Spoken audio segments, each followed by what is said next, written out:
4 Americans killed in Benghazi in September of 2012.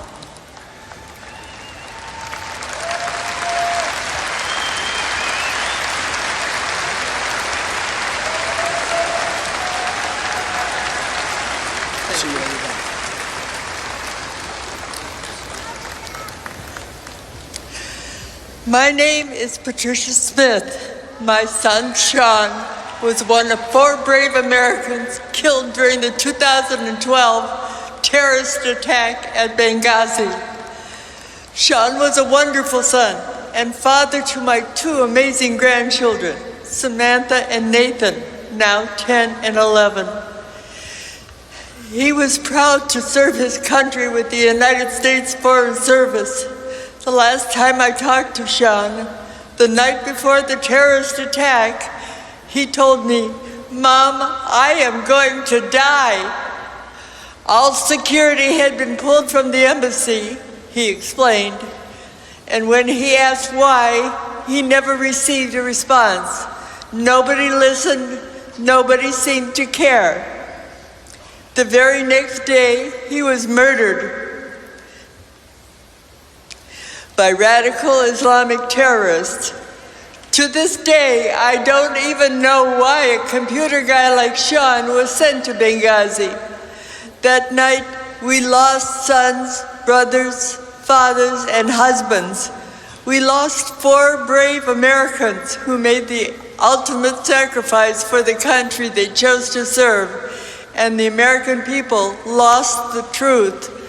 For all of this loss, for all of this grief, for all of the cynicism the tragedy in Benghazi has wrought upon America, I blame Hillary Clinton.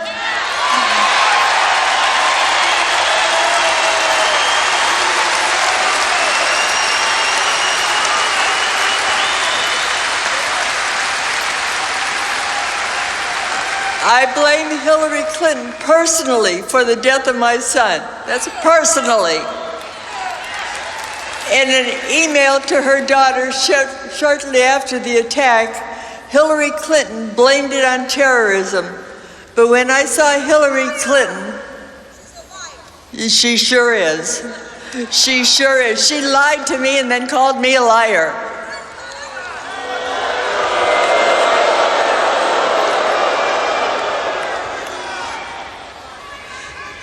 When I saw Hillary Clinton at Sean's coffin ceremony just days later, she looked me squarely in the eye and told me a video was responsible.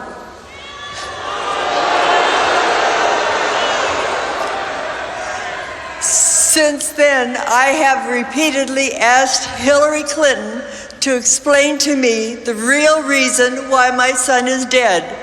I'm still waiting. Whenever I call the State Department, no one would speak to me because they say I am not a member of the immediate family. Sean is my son. Hillary Clinton is a woman, a mother, and a grandmother of 2. I am a woman, a mother, and a grandmother of 2. How could she do this to me?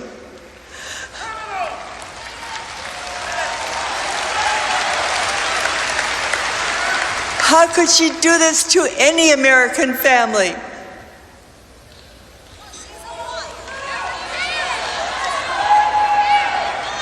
Donald Trump is everything Hillary Clinton is not.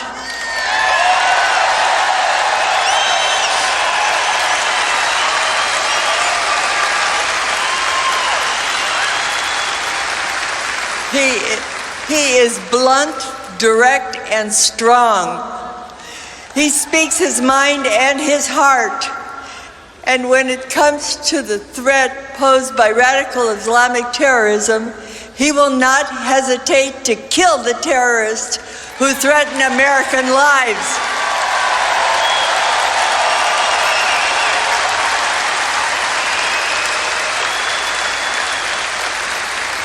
He will make America stronger, not weaker. This entire campaign comes down to a single question.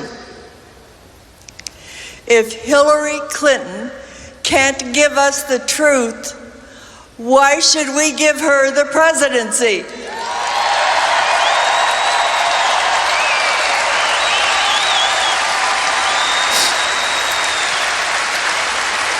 That's right, Hillary for prison. She deserves to be in stripes.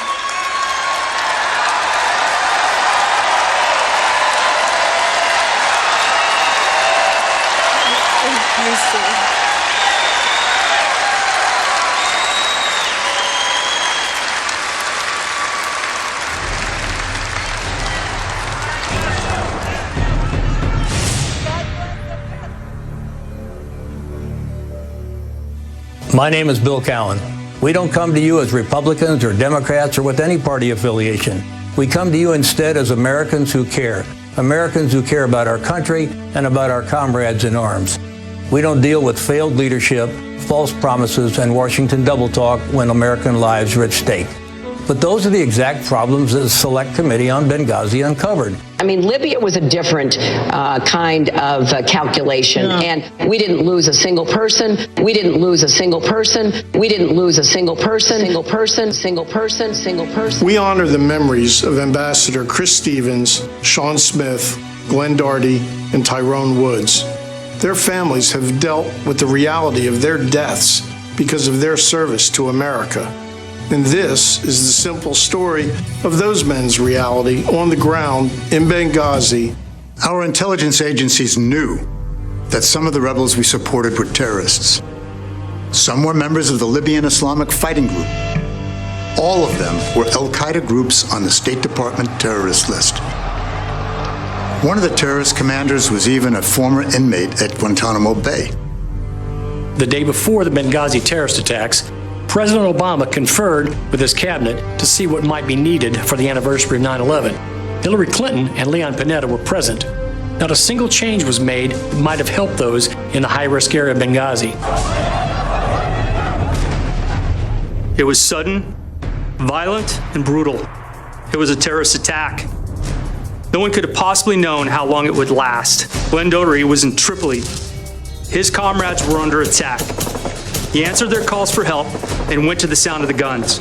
At 7 p.m. in Washington, Panetta ordered the appropriate staff in the DoD to initiate movement, some 3+ hours after the message came in that there were Americans under fire. At a 7:30 meeting, Hillary Clinton's State Department requested that the Marines go in civilian clothes. No military uniforms and no weapons in a war zone where Americans were under fire. Because they didn't want to look like an invasion. Because we didn't want to offend anybody. Really? And even before the final American deaths occurred, Secretary Clinton sent out a statement blaming it on a spontaneous protest about a video, while privately telling others it was a terrorist attack.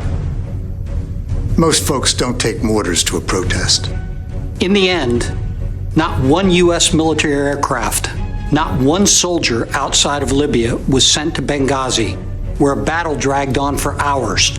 Washington never intended to send anybody to Benghazi. Americans don't leave a man behind. It's not who we are. It's not what we do. Yet we don't want our teammates coming home in flag-draped coffins because of failed leadership, false realities, and Washington bureaucrats who don't have their policies or priorities straight. We want them coming home with honor to their families and a grateful nation that can say, thank you for your service. We will make America great again.